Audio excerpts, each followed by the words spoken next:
Okay, so in this lesson we're going to talk about cropping your images inside Photoshop. Now, two of the most common reasons to crop a photo are, one, to remove unwanted elements. Perhaps you took a photo and maybe on the side there's an element or a person standing there that you didn't necessarily want in there. So you could crop your image down and go ahead and remove that. Another reason is to create perhaps a more appealing composition. Or you perhaps want to focus your attention on a particular aspect of your photo, and you can do that by cropping it. Now, using the crop tool, let's go into the toolbar, and you'll notice right down here it's got the crop tool.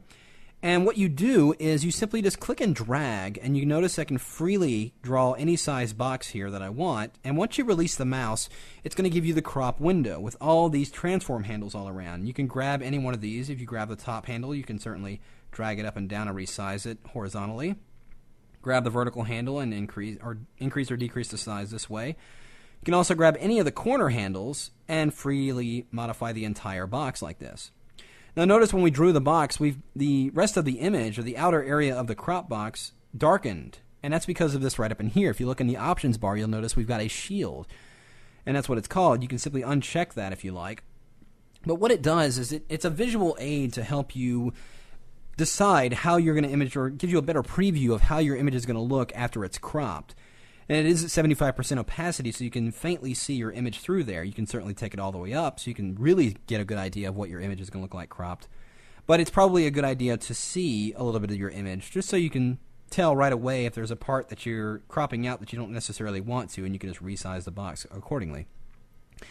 Now, once you have dragged your box over an area you want to crop in, you simply press the Enter key, and it will go ahead and crop your photo based on that selection. But notice, I'm going to go ahead and undo this. Let's go into the Edit menu and go do Undo Crop. Now, before we do this, I'm going to go into the Image menu and go to Image Size, and you'll notice what we have here is a 12 by 8 inch at a resolution at 150 pixels per inch. And when I go and make a crop, let's go and grab that crop tool again. I'm just going to drag a box out, and I'm going to press Enter. So let's go into that Image Size menu and see what happened. You'll notice that the dimensions have dropped according to our crop settings, but the resolution has stayed the same. So what it did is basically narrowed the dimensions, throwing out all that extra information, but still keeping the same resolution of this file. So that's one way of doing it. Go to let's go to undo that, and go to Edit, Undo Crop. Now another way of applying a crop is by doing it from within the options bar. Let's say you've got a very specific size that you want to crop an image to. You can do that by entering your dimensions inside of here. So let's say if we're looking at, as we saw earlier, a 12 by 8, let's say I want to make it roughly half that. I want to make it 6 by 4. Well, we can go in here and enter a width of 6, and we'll enter a height of 4. And we can also input a resolution if we want to change that resolution. So I'm going to go ahead and, let's say I'm going to crop this for the web. So I'm going to go ahead and make it 72 dpi or ppi. And when we go in here and drag, you'll notice that it's keeping that proportion, right, like that. So no matter what I size this to, so notice in here, if my box appears to be just very, very small, if we look at the ruler here, it's roughly 2 inches. That doesn't mean that's what the crop is going to be when I apply it. When I press Enter, you'll notice what happened.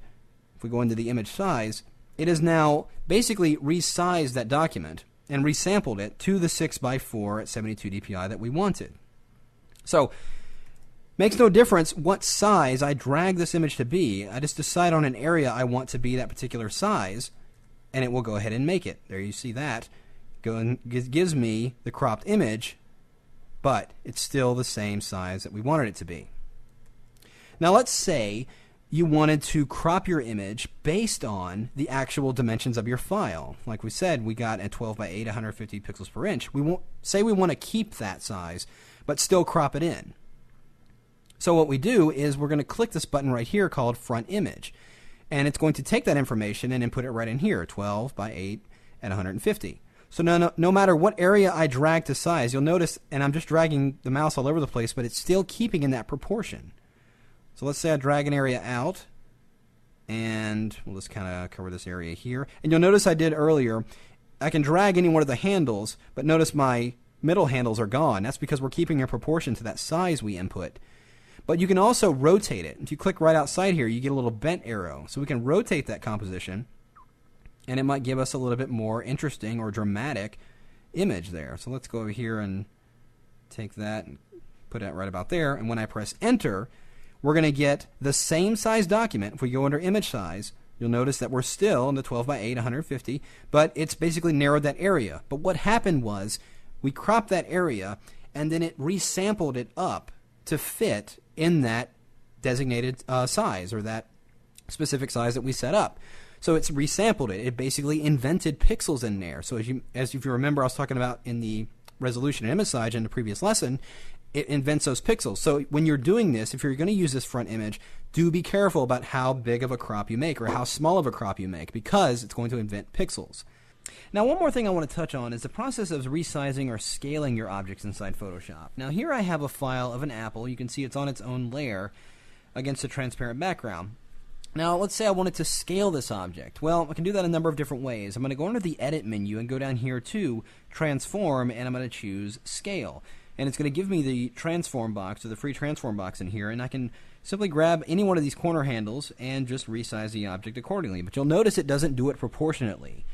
So if I go over here and undo that, in order to scale something proportionally, you just simply add the Shift key when you're dragging those handles, and it will keep it in proportion, as you can see as I'm scaling it. And there are a number of other features here as well you can access by going into the Edit menu. Another quick way of getting to these transform features is holding down the Control key, or simply right-clicking right on that element when it's selected, and you'll get all those other features as well. So we can also rotate the object, just like that.